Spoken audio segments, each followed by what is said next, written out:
Lahat nga ng kasama ko dito ng mga rider na nakatambay sa Burger King ay tulog dahil sa tumal ng booking. Mas pinili na nga lang nilang matulog sa motor kaysa tumunganga at maghintay ng booking na wala. Hindi ko nga kaya yung ganyan talent dahil nawawala ako sa balanse kapag nakakatulog ako sa motor. Kaya para mawala yung antok natin ay naglikot-likot na lang ako para naman hindi ako umuwi dahil kulang din talaga ako sa tulog. Usually kasi kapag lumalabas ako ng alas 3 ng madaling araw alas 9 o alas 10 na ako ng gabi nakakatulog kaya medyo bitin din talaga at inaantok pa ako pag nakatambay na ako sa labas. Para nga hindi tumuloy yung antok ko ay lumipat na ako ng pwesto at babalik ako doon sa may Jollibee sa tinatambayan ko dahil 20 minutes halos na ako nakatambay dito. At magbabaka sakali ulit tayo na baka pasukan tayo ng booking ulit dito sa may Jollibee dahil dalawa lang kaming rider na nakatambay dito. Balo ko sana lumipat doon sa may McDonald's sa may kabila dahil wala talaga ako nakitang rider doon. Pero kung sakaling malakas naman yung booking doon ay hahatakin naman kami at yun na yung hudyat para lumipat kami doon. So wakas pinasukan na tayo ng una at ready na yung pagkain.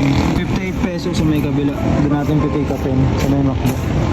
Sa 1 hour nga nating halos tambay, buti na lang pinasukan tayo ni McDo. At sa tingin ko nga parang pilit lang yung pagbigay sa atin ng booking dahil isa lang ito tapos ready pa. Kaya ako nasabi yun dahil sa experience ko na ganun yung nangyayari sa akin kapag pinapasukan ako ng booking tapos ready na agad. Kumbaga sa pagpasok pa lang ng booking sa kanila dapat pumasok na rin sa rider yun. Pero dahil walang mapiling rider, ako yung napili at natapos na lang yung order bago pumasok sa akin. At pagkabalik natin sa may tambayan, halos 20 minutes na yung nakalipas, hindi pa rin tayo pinapasukan. Bago pumutok ang araw, kahit papano nadagdagan na ng 4 na booking yung isa natin kaganina kaya ang total ngayon is 5 na. Dahil yung huli natin na 20 minutes na paghihintay ay naging 40 minutes dahil alas 5 na tayo pinasukan. Kaka-start lang ng planner ngayong alas 10 ng umaga. Ito siya.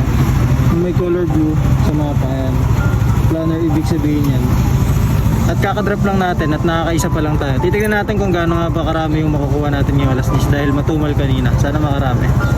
Okay. Kahit pa paano nga pagdating ng alas 10 hanggang alauna ay nakapito tayo. Ang daming pumasok sa atin na booking na hindi na natin na video dahil naman kailangan natin maghapit. Siyempre naman kahit pa paano mas priority pa rin natin itong booking at may deliver sa customer ng mabilis yung mga in-order nila. Alright, tapos na yung planner ng 10 to 1 dun sa may Marikina Rizal. Yung planner namin dito sa may Marikina. Alauna na ngayon at ang pumasok sa akin bali total na booking ay nasa 7 booking yung pumasok sa akin. So okay na din, not bad na rin. Pero mas marami pa kadalasan minsan yung pag wala kaming kaagawin. Pero okay na rin, goods na rin. Kaysa sa wala, di ba? Pero tuloy tayo ngayon sa biyahe. At maya-maya nga lang, pinasukan na tayo ng 243 pesos na delivery charge. Kung saan, ang ibig sabihin lang yan ay may double booking tayo tapos malayo pa yung drop-off. Pero palag-palag naman yan dahil hapon na at wala na tayong planner ng 1 to 4, magtutumal na tayo. Kung na-deliver na natin to at bumalik tayo sa tambayan natin sa taas, nadaanan natin yung tropa na may 2 booking, tila iniinggit pa ako. At sakto lang pala dahil maya-maya biglang bumuhos yung malakas na ulan. Kaya pumunta na ako sa baba at tumambay dahil nagpatay muna ako ng apps. At sakto naman may nag-sponsor sa atin ng pang-merienda kaya kinain namin to dito sa may baba. Isang bilao nga ng palabok na may itlog sa ibabaw tapos isang mainit at masarap na pandesal. Ako lang ang mag-isa, wala akong kasama.